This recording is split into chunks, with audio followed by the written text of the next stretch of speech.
जो सिस्टम अभी चला आ रहा है वो कोई जस्टिस दिलाने की के लिए बना नहीं है। ज़्यादातर प्रोसेस कैसे कंप्लीट करें उस पर ध्यान दे रहा है। बहुत बड़ी बात कह दी आपने। मतलब तो ये सबसे बड़े वकील होते हैं, सिब्बल साहब हो, सिंघवी साहब हो, उनके पास इतने केस है कि वो खुद हैरान होते हैं। एक आदमी पिछले 18, 20 साल, 10 साल, 22 साल, 23 साल तक जेल में रहता है, बाद में कोर्ट में आता है कि इनोसेंट है। किसी भी समाज में इंसाफ, जस्टिस जो है उस समाज की वन ऑफ द बुनियादी फंडामेंटल ज़रूरत होती है। लेकिन जस्टिस मिलना और जस्टिस सिस्टम का ज़रिए से जस्टिस मिलना ये अपने आप में एक बहुत बड़ा, बहुत मुश्किल काम है। हमारे देश में ही एक आदमी जब जस्टिस के लिए लड़ने सोचता है तो उनको पहले ये डिसाइड कर लेना होता है कि the battle will be longer and lengthy and costly. India के जस्टिस सिस्टम में ऐसा क्या इश्यूज़ है जिसकी वजह से लोगों को जस्टिस मिलना इतना मुश्किल होता है, इतना कॉस्टली होता है, और इसमें क्या इश्यूज़ हैं जिसको फिक्स करके हम इसको डील कर सकते हैं।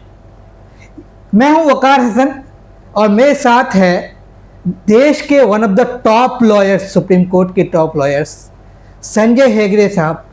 संजय हेगड़े साहब से बात करेंगे कि आखिर हमारे इंडिया के जुडिशियल सिस्टम में खामियां क्या हैं, लोगों को कैसे जस्टिस मिले। जो आम लोग हैं, जो गरीब हैं, जिनके पास पैसे नहीं होते, वो जस्टिस कैसे ले पाएंगे। यहाँ तो एक एफआईआर से शुरू होने के बाद ट्रायल कंप्लीट होने तक, जजमेंट आने तक एक इंसान की आधी दौलत बिक जाती है, या तो वो तहस नहस हो जाता है, या तो इतना लॉन्ग टाइम लेता है कि आदमी का जस्टिस से विश्वास ही उड़ जाता है। इस सिलसिले में हमारे साथ बात करने के लिए संजय हेगड़े साहब। संजय सर, हमारे देश में इंसाफ की लड़ाई या इंसाफ का मिलना इतना मुश्किल क्यों है सर? देखिए, हमारे देश में क्या हम ये कह सकते हैं कि हम इंसाफ पसंद, न्याय के रास्ते पे चलने वाले लोग हैं। अगर आप दिल्ली के सड़कों पे भी जाए और अगर आपका बत्ती लाल होने लगे तो क्या आप एक्सीलेटर दबाते हैं या ब्रेक? लोगों को हमेशा ये लगता है कि वो कुछ भी करे जी, वो सही है, और अगर उनके साथ कुछ बुरा हुआ है तो एक तरीके से ये नाइंसाफ़ी होती है। पर हम ऑटोमेटिकली इंसाफ पसंद है नहीं, ना ही हमारी सरकार है। सरकार, अगर आप हमारे अदालत देखें तो सबसे ज़्यादा मुकदमे कहाँ से आते हैं? सरकार से आता है। सरकारी अफसरों के मनमानी से आता है, थानेदार के मनमानी से आता है। और जो सिस्टम अभी चला आ रहा है वो कोई जस्टिस दिलाने की के लिए बना नहीं है। ज़्यादातर प्रोसेस कैसे कंप्लीट करें उस पर ध्यान दे रहा है। बहुत बड़ी बात कह दी आपने। मतलब कि ये सिस्टम जस्टिस दिलाने के लिए नहीं है, बल्कि एक प्रोसेस है बस। हाँ, अभी सिर्फ एक प्रक्रिया है। अच्छा। तो अगर आप आपके समाज को सुधार सकते हो और आपकी सरकार को सुधार सकते हो, देखिए ये है कानून के तहत हम काम करेंगे और हम ये देखेंगे कि लोगों को परेशानी नहीं हो। पर फिलहाल क्या हो रहा है? हो तो यही रहा है कि हर एक आदमी अपना रुतबा, अपना पावर दिखाना चाहता है, और जब तक आप किसी कानून के विरुद्ध ना हो या किसी का हक ना मारो तो आपके पावर का किसी को एहसास कैसा होता है? तो आप जब तक हमारी समाज नहीं सुधरेगी और जब तक प्रक्रिया स्पीडी रेजोल्यूशन के तहत नहीं देखेगा, तब तक ये चलता रहेगा। लेकिन सिस्टम तो इसीलिए बनाते हैं ना सर कि हर समाज में नाइंसाफ़ियाँ होती है, इनजस्टिसेस होते हैं, ताकि सिस्टम के ज़रिए से उन नाइंसाफ़ी को हम दूर कर सकें। क्या लगता है आपको ये सिस्टम जो बना हुआ है ये इसमें कामयाब हुआ है कि लोगों की इंसाफ़ी ज़रूरत को पूरा कर सके? जी, कामयाब नहीं हुआ है। और क्या हुआ है कि इतने सारे केसेस के एरियाज होने के बाद जो लोग न्यायाधीश होते हैं, जो जज होते हैं जी वो तो सिर्फ यही देखने लगते हैं कि भाई आज के तारीख में क्या कर सकते हैं। जी आज के तारीख में 2 मिनट में चलो इसका तो आज कोई फैसला नहीं हो सकेगा, चलिए अगले तारीख के लिए डाल देते हैं, आप ये कागज़ डालिएगा, ये कागज़ डालिएगा करके वैसे वो होता है आ रहा है।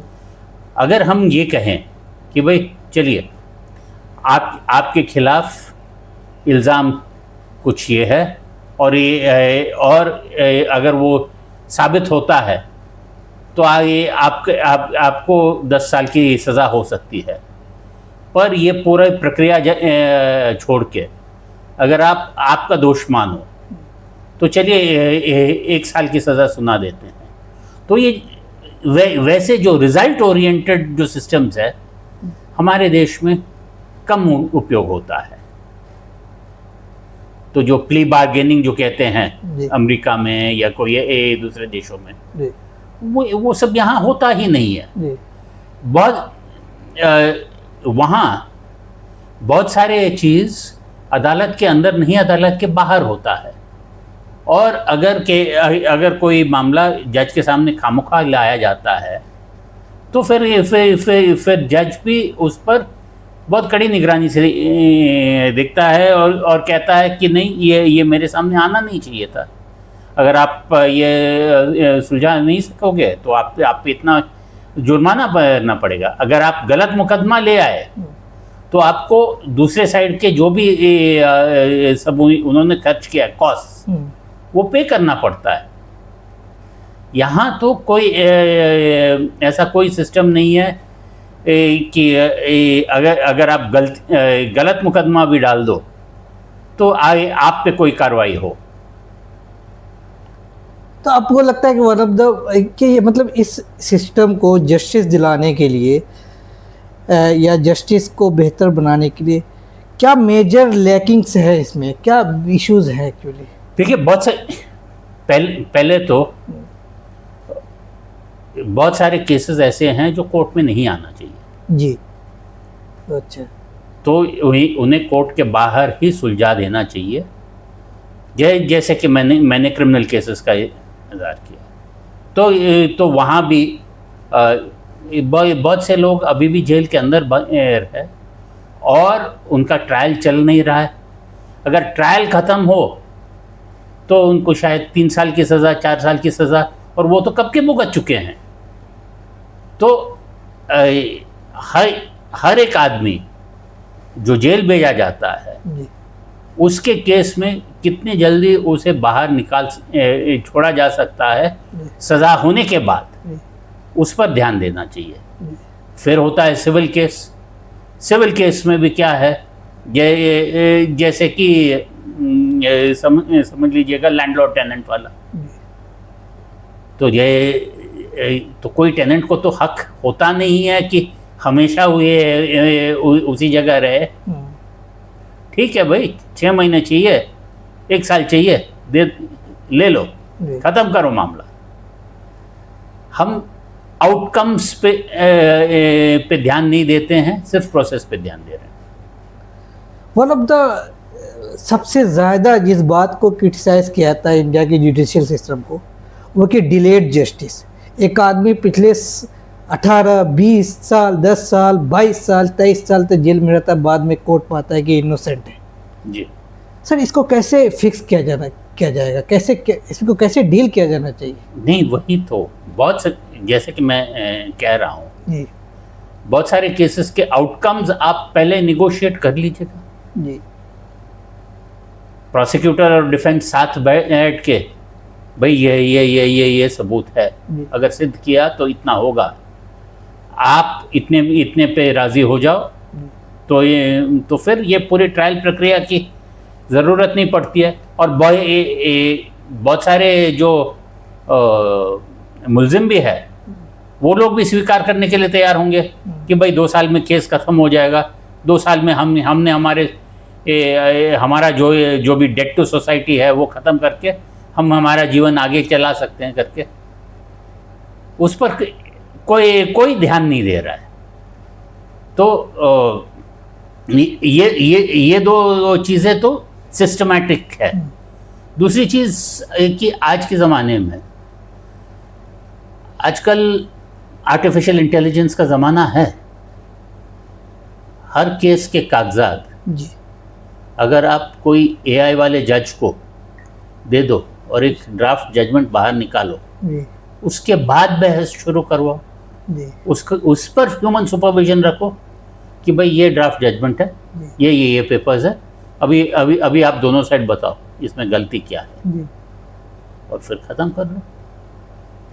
तो एआई का इस्तेमाल इसमें इफेक्टिव हो सकता है, बहुत हो सकता है, बहुत हो सकता है, खास करके अगर एटीट्यूड चेंज हो जी। कि हमें आउटकम्स चाहिए, जस्टिस के तरफ ओरिएंटेशन हो, जस्टिस की तरफ इंटरेस्टेड हो और मामले ख़त्म करने का ये जो मामले ना ख़त्म करने की जो रवैया है जी प्रोसिक्यूशन का, डिफेंस का, जी। वो ख़त्म होना चाहिए। रिसेंटली मैं देख रहा था फॉर्मर सीजीआई चंद्रचूड की क्लिप, वो उसमें कह रहे थे कि जो पावरफुल है, जो जिसके पैसे हैं, उनके अंदर एक तरह की कुव्वत होती है कि वो ट्रायल को डिले करके जस्टिस को निगेट करते हैं। जी, अब क्या कहने के जाएंगे इस टिप्पणी पे? जी बिल्कुल वो होता है।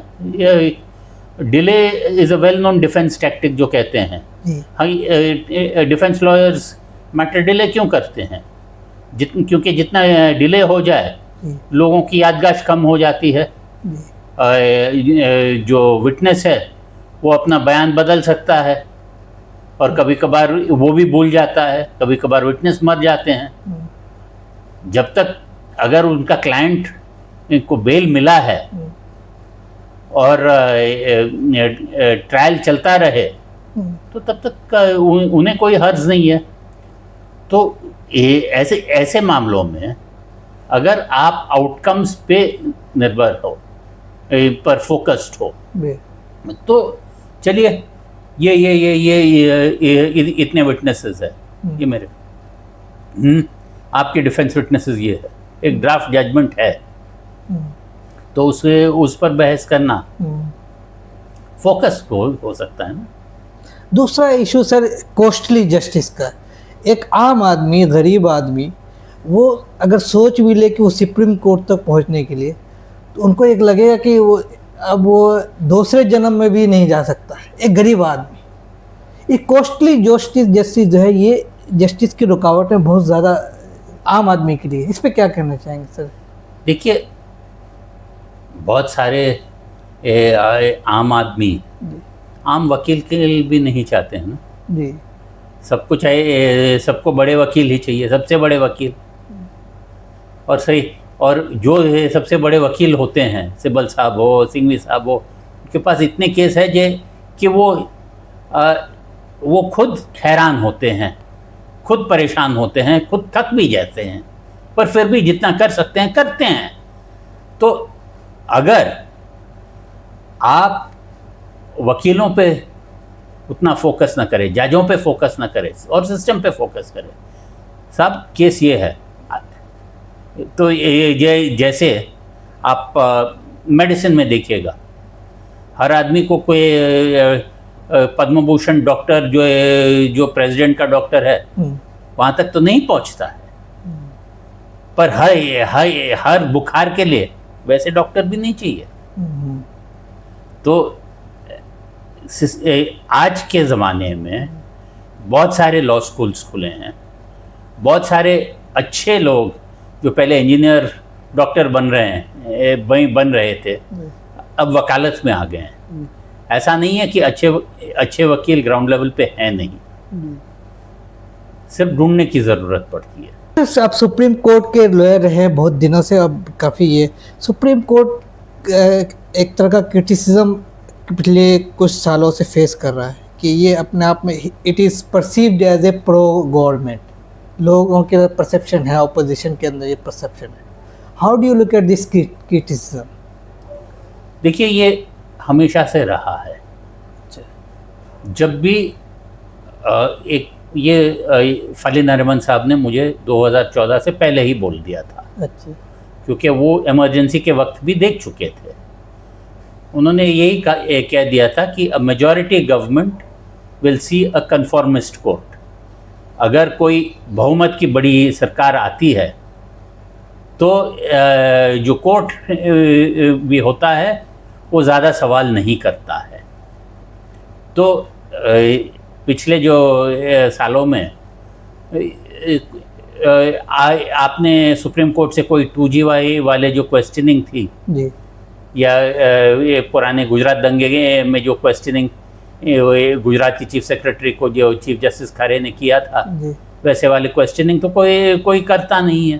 जी, वो हाँ, वो सिस्टम भी ऐसा है जी, कि जो सुप्रीम कोर्ट के जजेस भी आते हैं जी, 5 साल 3 से 5 मैक्सिमम 6 या 7 साल तक जो है वो अपना कार्यकाल जितने अशांति से निकाल सकते हैं निकाल रहे हैं।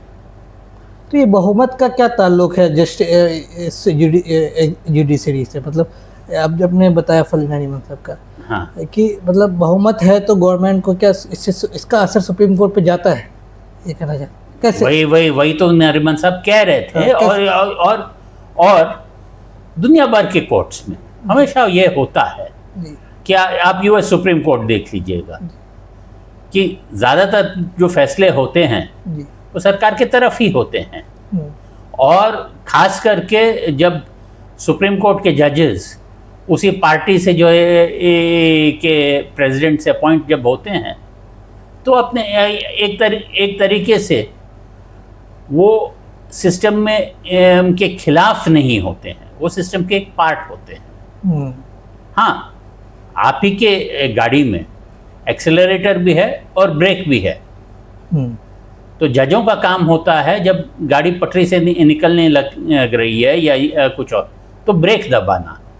पर कभी कभार अगर सरकार को एक्सेलरेटर की ही आदत हो जाए तो कभी भी ब्रेक अपना काम भूल जाता है। तो ऐसे में सर जो concept of independence of judiciary वो कहाँ स्टैंड करता है, उसके बारे में बात करने के लिए मतलब जब हम देखें गवर्नमेंट का एक अच्छा खासा असर रहता है, प्रैक्टिकली आप बता रहे हैं हर जगह करने में, तो independence judiciary where does it stand? देखिए, जुडिशरी इंडिपेंडेंट तो है जी, हम और आपसे तो इंडिपेंडेंट है, ठीक है। सरकार के जो फैसले हैं, बहुत सारे फैसले लोगों ने सरकार को नियुक्त किया है लेने, जुडिशरी को तो नियुक्त नहीं किया है, ठीक है। तो कभी कभार सरकार फैसला ले लेती है और अगर वो इलीगल ना हो तो जुडिशरी उसमें हाथ नहीं डालती है, ठीक है। क्योंकि जुडिशरी सरकार नहीं है, इलेक्टेड, वो चुन के आई नहीं है, उसके पास मैंडेट नहीं है। उसका तो सिर्फ यही काम होता है कि रूल बुक क्या है, संविधान के तहत काम हुआ है, अगर नहीं हुआ है तब वो प्रक्रिया को स्ट्राइक डाउन करता है, डिसीजन को नहीं। आपने इस तरीके से ये किया है, फैसला लिया है, ये तरीका गलत है, आप फैसला दोबारा लीजिए, उतना ही कह सकता है। सर रिसेंटली कुछ सुप्रीम कोर्ट ने जो जजमेंट दिए, जैसे कि लिंचिंग से रिलेटेड एक लैंडमार्क जजमेंट आया, फिर उसके बाद हेट स्पीच से रिलेटेड एक लैंडमार्क जजमेंट आया, बुलडोजर एक्शन से रिलेटेड एक जजमेंट। लेकिन ये जजमेंट सर बिल्कुल प्रैक्टिकली इनफेक्टिव मालूम होता है जी। ये 2018 से लिंचिंग के बाद से जो जजमेंट, बहुत सारी लिंचिंगें हो रही, लगातार हो रही, क्यों ये इनफेक्टिव है सुप्रीम कोर्ट की जजमेंट्स? वो तो सुप्रीम कोर्ट के जज ही जाने, क्योंकि मैं लिंचिंग के मामले में भी मैंने आर्ग्यू किया था, बुलडोज़र के मामले में भी मैंने आर्ग्यू किया था। जजमेंट और डायरेक्शंस आने के बाद, जैसे मैंने वो उदाहरण दिया था ना जी, कि लाल बत्ती जब दिखे जी, तो लोग आए एक्सेलरेटर दबाते हैं और ब्रेक नहीं डाल देते हैं, जी वैसे ही सरकार या सरकार के मुलाजिम या उनके पार्टी वाले जी वो सिग्नल को नहीं मान रहे हैं। तो जब सिग्नल को नहीं मानते हैं तो अगर पुलिस वाला वहाँ खड़ा होके जी रोकता नहीं है, फाइन नहीं करता या एक दिन हवालात में नहीं भेजता है, जी तो सिग्नल कौन मानेगा? तो अब तक वो जो पुलिस वाले का जो काम है वो अब तक हुआ नहीं है। यहाँ नहीं लगता है sir government is bound to follow the directions of the supreme court? ठीक, ये जी बिल्कुल। ये लेकिन गवर्नमेंट की तरफ से ये इस पर कोई एक्शन नहीं हो रहा, तो ऐसे सिचुएशन में क्या होना चाहिए सर? देखिए, बहुत साल पहले अमेरिका में एक जजमेंट आया था जिसके तहत जो अफ्रीकन अमेरिकन बच्चे थे, जो नीग्रो बच्चे थे, उनको और जो श्वेत यूरोपियन वाले बच्चे थे, दोनों को सेम स्कूल में ही पढ़ने का आदेश आया था। तब के प्रेसिडेंट आइसेनहावर उस जजमेंट से खुश नहीं थे, पर उन्होंने ये नहीं कहा कि अच्छा वो जो चीफ जस्टिस अर्ल वॉरेन है उसने फैसला दे दिया है, उसी को लागू करने वही चला जाए। उसने प्रेसिडेंट आइसेनहावर ने कहा है ये सुप्रीम कोर्ट का जजमेंट है, तो मुझे पसंद नहीं है, पर फिर भी क्योंकि सुप्रीम कोर्ट का जजमेंट है मैं उसे लागू करूँगा। आज की सरकार तो वो नहीं करती है। आज की सरकार हाँ ठीक है, सुप्रीम कोर्ट कुछ कहा होगा, और अगर सुप्रीम कोर्ट हमसे पूछने आए तब देखेंगे, तब कोई वकील को भेज देंगे। ऐसे सिचुएशन में क्या होता है सर, जब अगर गवर्नमेंट और जुडिशरी द सुप्रीम कोर्ट के दरमियान कभी क्लैश हो, गवर्नमेंट ने एक ऑर्डर कर दिया और सुप्रीम कोर्ट ने ऑर्डर कर दिया, गवर्नमेंट ने रिफ्यूज कर दिया, तो क्या होता है इससे? कोर्ट के पास सिर्फ पावर ऑफ कंटेम्प्ट होता है। अच्छा। और कंटेम्प्ट में क्या हो सकता है, अगर कंटेम्प्ट साबित होता है और कोई दोषी पाया जाता है तो 6 महीने की सज़ा हो सकती है जी। ये लॉ है जी। और गवर्नमेंट्स कोर्ट ऑर्डर इसलिए उसे ओबे करते हैं जी, क्योंकि उन्हें पता है कि अगर गवर्नमेंट ओबे नहीं करेगी तो आम नागरिक भी ओबे नहीं करेगा जी। तो ये system normally obedience, automatic obedience से चलता है जी। बहुत कम ऐसे मामले होते हैं जहां लोग बिल्कुल मुकर जाते हैं जी। एक ज़माने में मैं कर्नाटक का वकील था और कावेरी के बारे में विवाद चल रहा था कि कितनी पानी कर्नाटक से नीचे जाके तमिलनाडु जाना चाहिए, और उस समय के जो मुख्यमंत्री थे SM कृष्णा साहब, वो पदयात्रा निकाले थे उसके खिलाफ। फिर बाद में कंटेम्प्ट प्रोसीडिंग्स हुआ था ये। तो कंटेम्प्ट एक कंप्लायंस का एक जरिया है जी। पर अगर कोई बिल्कुल मनमानी पे उतरे जी, भाई हर एक बात पे कहने लगे कि तू क्या है, तो ये अंदाजे गुफ्तगू आगे नहीं चलता है। तो फिर क्या होगा, मतलब आगे अगर कोई कहने लगे कि कोई गवर्नमेंट ऐसी आ गई कि हम नहीं मानेंगे, चलो ये भी ये पी चूज करे, हम ये मानेंगे ये नहीं मानेंगे, तो ऐसे सिचुएशन में क्या होना चाहिए, क्या होगा? ये नॉर्मली कोई गवर्नमेंट उतना वहाँ तक लाती नहीं है। अच्छा। ना ही कोई कोर्ट वैसे लाती नहीं है। अच्छा। पर क्योंकि आजकल राम राज्य का बात चल रहा है हाँ, या मराठा कि पेशवा के दिनों में क्या चल रहा था, सब चल रहा है। तो वैसे उस ज़माने की एक कहानी है। उस ज़माने के जो मुख्य न्यायाधीश थे रामशास्त्री प्रभुणे, तो एक पेशवा थे नारायण राव, जिसको उनके काका ने मामा ने मारा, चाचा ने मार दिया था, और वो खुद पेशवा बने, रघुनाथ राव। तो रामशास्त्री प्रभुणे ने गद्दी पर बैठ के जजमेंट पढ़ लिया और फिर अपना इस्तीफ़ा दे दिया, क्योंकि उन्हें पता था कि ये जजमेंट इम्प्लीमेंट तो नहीं होगा।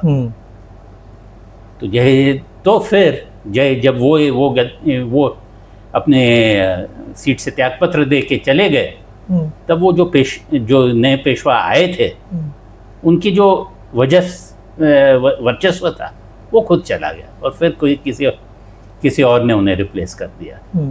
तो ये सब इंस्टीट्यूशनल क्रेडिबिलिटी का मामला होता है और नॉर्मली वहाँ उस क्राइसिस पॉइंट तक आता नहीं। आप सर इतने दिन से अपने लॉ के फील्ड में हैं, तो आपको अब तक इंडिया के सीजीआई में सबसे अच्छे सीजीआई या सबसे ये कौन लगे उसके? ये तो मुश्किल सवाल है। वो तो ये तो ऐसा सवाल है जैसे कि आपको दिलीप कुमार पसंद है या अमिताभ बच्चन पसंद है या शाहरुख खान पसंद है। जी। अपने अपने ज़माने में कई अच्छे जजेस रह चुके हैं। अगर आप और हर कोई ऐसा जज नहीं है जिस पे हम ये कह सकते हैं कि उनमें बिल्कुल कोई खोट नहीं थी। जी। शाहरुख खान भी कुछ खराब पिक्चर कर चुका है, दिलीप कुमार साहब ने भी किया है। तो कुछ अच्छे जजों में, चीफ जस्टिस में, चीफ जस्टिस वेंकटाचलैया जो थे जब मैं नया सुप्रीम कोर्ट आया था, उसके बाद अगर उनकी क्या चीज़ें आपको सबसे प्रभावित करी? नहीं, वो तो बड़े विद्वान आदमी थे जी। और बड़े पोलाइट आदमी भी थे। जी। वो अगर वो कोई जवाब जानते भी थे जी, तो किसी को नीचा नहीं दिखाते थे। तो शायद आप वो किताब अगर आप देखें तो शायद आपको वहाँ उस पन्ने पे आपको ये सवाल का जवाब आपको मिलेगा। वैसे कहने वाले थे। और वो पर जब कुछ यानी कुछ गलत हो रहा था तो इमीडिएट कह भी देते। हाँ, चीफ जस्टिस वेंकटाचलैया थे, चीफ जस्टिस लोढ़ा थे जी, जो सिर्फ 6 महीने के लिए चीफ जस्टिस थे, पर उन्होंने कई सारे सिस्टमैटिक रिफॉर्म सब लाए थे।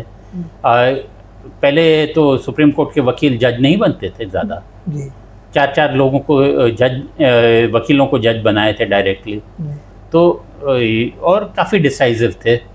हाल के ज़माने में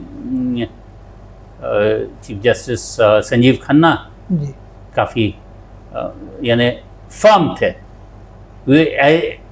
ऐसा नहीं है कि वो आपकी हर बात को मानते थे, और ऐसा भी नहीं है कि वो बहुत बड़े विद्वान थे, पर सही क्या है और सही क्या नहीं है वो तो बिल्कुल जानते थे।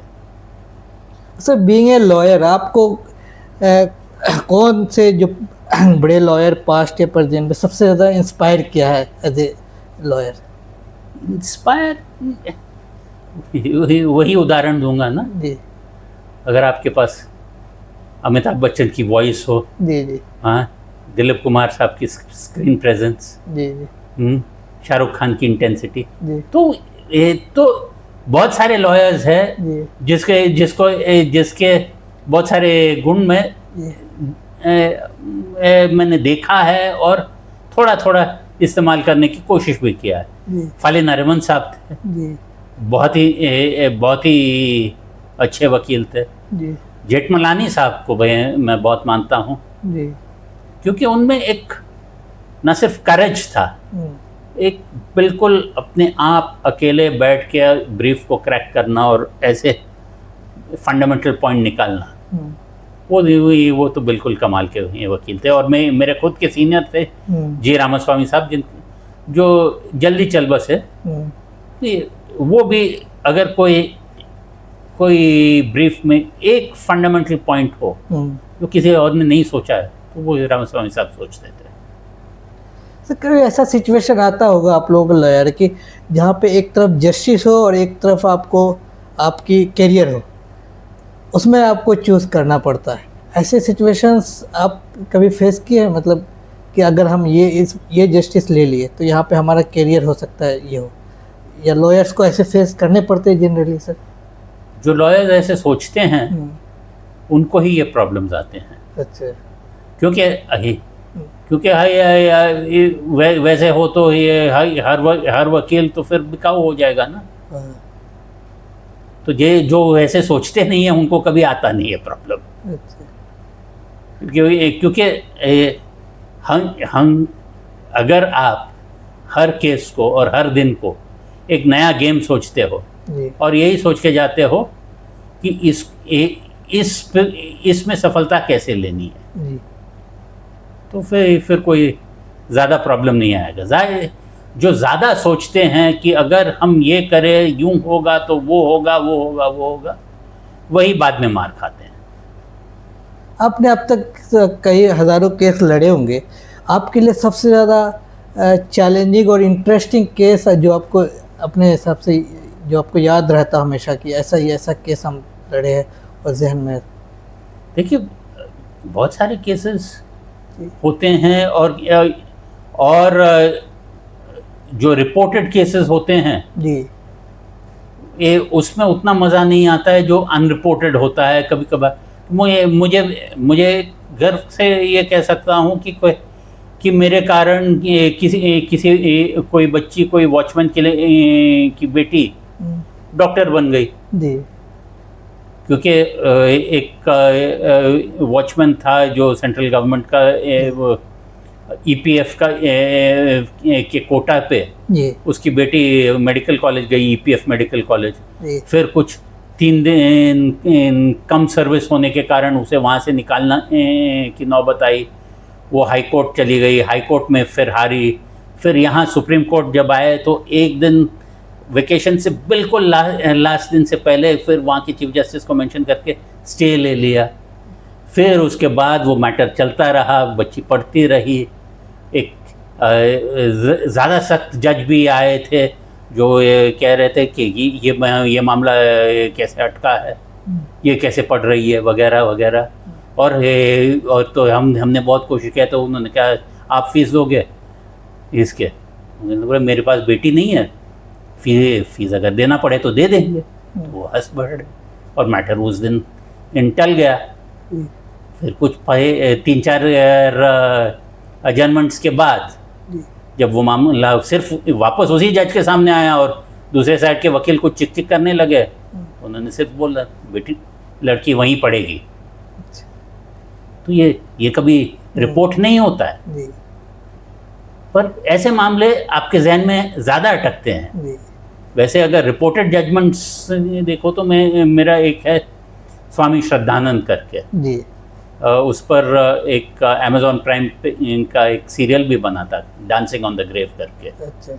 उसमें ये प्रिंसिपल साबित हुआ था कि अगर किसी को उम्र कैद की सज़ा सुनाई जाता है तो कोर्ट ये भी कह सकता है कि पूरी उम्र जेल में रह सकता है। ऐसा नहीं है कि 14 साल के बाद छूट के आ सकता है, ऑटोमेटिकली छूट के आ सकता है। तो वो तो उस जजमेंट में हमने काफ़ी मशक्क़त की थी। उस जजमेंट में क्या नतीजा आया? नहीं, वो नतीजा आया था ना कि कोर्ट ने कहा जी कि कोर्ट ये कह सकता है जी, इसको उम्र कैद की सज़ा सुनाई गई है पर ये 14 साल के बाद नहीं निकलेगा। अच्छा। पूरी उम्र जेल में रहेगा क्योंकि ये एक अल्टरनेटिव सेंटेंस है सज़ाए मौत के लिए। और अगर ये 14 साल में और अगर हम सिर्फ लाइफ सेंटेंस कह के ये 14 साल में अगर वो बाहर आ जाता है तो वो उचित नहीं होगा, सेंटेंस उचित नहीं होगा। तो ये उस जजमेंट के बाद ही ये 20 साल की सज़ा, 30 साल की सज़ा सब आ चुका है। और उस केस में हमारे साथ जो विक्टिम के फैमिली के लिए थे वो वकील थे, वो थे उदय ललित साहब। जब जज बने उसी फैसले के खिलाफ अपना जजमेंट दिया था। अच्छा। यानी ये सही प्रिंसिपल है कि नहीं। अच्छा। वो दूसरे किसी केस में 5 जजों के सामने गया था जिसमें ललित साहब जज बन के बैठे थे। उन्होंने कहा नहीं ये जजमेंट गलत है, जी पर फिर भी वो माइनॉरिटी में थे, मेजॉरिटी ने कहा नहीं ये जजमेंट सही है। तो मेरा यही कहने का मतलब है कि वकालत में जी कभी कभार कोई फाइनल आंसर नहीं होता है। अच्छा हम किसी एक केस में अगर कोई हार भी जाए, जी शायद दूसरे केस में वो काम भी आ जाता है, शायद दूसरे केस में कोई कुछ और भी हो सकता है। जी सर, इस वक्त एक बड़ा इशू ये है, देश में मुसलमानों के साथ बहुत ज़्यादा हेट क्राइम्स वगैरह होते हैं, लिंचिंग हुए, मॉब वायलेंस हुआ, हेट स्पीच हुआ। आप अगर जो मुसलमान हैं उनको कुछ सजेशन देना चाहे इस लॉ के सिलसिले में, या कि वो इस चीज़ को, इस केस को अगर हो उनके साथ तो कैसे डील करें, क्या करें उनके साथ सर? देखिए ये सवाल बहुत बड़ा है, जी उसे अनपैक करना पड़ेगा। और जी। हर एक तो है जी कि आप जहाँ तक बच सको, जहाँ तक लड़ाई ना कर सको उतना ही अच्छा है अच्छा फिलहाल। जी दूसरी चीज़ ये है कि अगर कोई घटना होती है जी तो उसका सही रिकॉर्डिंग जी। बहुत महत्वपूर्ण है। अच्छा तीसरी चीज़ मैं मुसलमानों को नहीं कहता हूँ या देश के नागरिकों को कहता हूँ, जी अगर कोई बंदा पिट रहा है, जी आप जाके आप अपना भी हाथ मत उठाना, मानस आप रोकने की कोशिश करना। जी क्योंकि क्या कि अंग्रेजी में एक सेंटेंस है, what is murder but mayor common assault with unfortunate consequences.